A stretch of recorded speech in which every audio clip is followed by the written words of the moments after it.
This is the best of the week on Relevant Radio. All right, here I am, and here we go. Welcome to Marriage Unhindered with Doug Hinderer, licensed marriage and family therapist. Monica's here, licensed clinical professional counselor. Monica Hinderer, an all-around good daughter. Continuing our series of conversations on negative outcomes that attach to being overly critical of our children when they're grown up. I think it's really important for parents to be able to model healthy anxiety management, okay? So the kids are going to model your behavior, right? And if they see something difficult, and you handle it, it's important to share with your kids how you handle it. It's important to say, I was a little bit worried about that. I was kind of scared that wouldn't work out, but it did.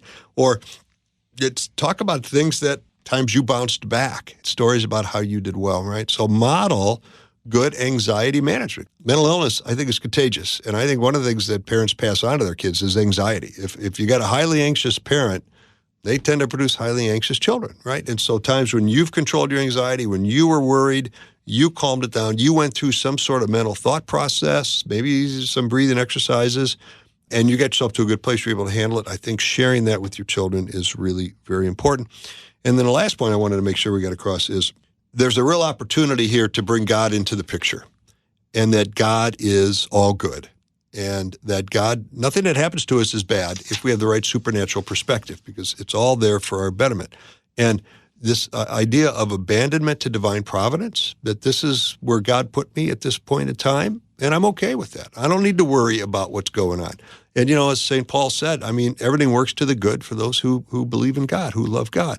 So I think abandonment to God can help lower anxiety because I don't worry about it because God has it. I just need to show up, do the best I can with the skills, tools, talents that he gave me, and God's going to take care of the results. Mm-hmm. Yeah, that reminds me of, I think it's like Matthew 6:25-34. He talks about, I looked it up. I'm not that smart. Are you on your computer? Are you on your internet I ChatGPT'd this.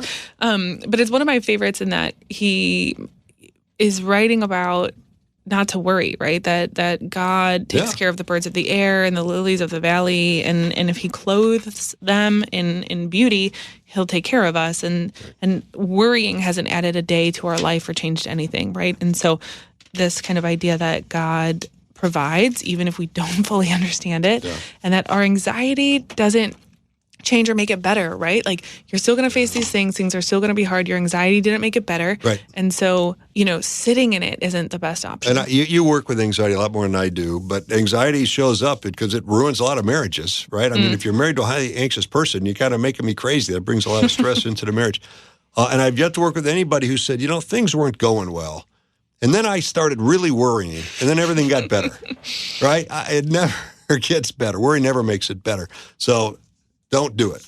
In the immortal words of Dr. Phil, how's that working for you? Wow. Not so good. There you go, yeah. Just don't do it. That's your... Yeah, stop it. Bob Newhart. Yeah, Bob Newhart. Just stop it. Wow. All right, you got 15 seconds to wrap up. You get paid hourly for that advice? I get paid, yeah. I get paid for that. Go figure, huh? I would just say, if your kid's experiencing something, or if you experience that, we can always relearn. Like, this is the beautiful part. It's learned. Yeah. A lot of it's learned. Now, some of us have a little bit of a genetic predisposition, perhaps, and a little bit of a temperament that maybe is a little more inclined to this. Yeah. But there's always a way to learn new interactions with our environment. I think you probably know this better than I do, but of all of the emotional and psychological issues that people struggle with, getting treated for anxiety has got one of the highest cure rates. I mean, there's a lot of good ways to deal with anxiety that can be very productive. So don't hesitate to get help because there are good solutions out there.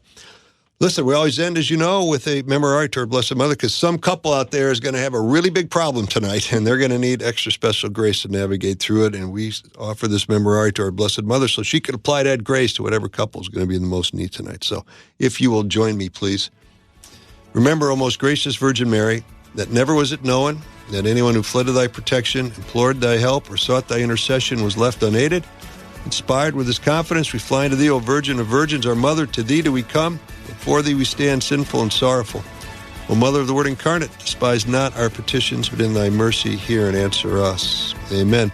There's a solution to everything that's hindering your marriage. Final solutions right here on Marriage Unhindered, Monday through Friday, 5 p.m. Central Time.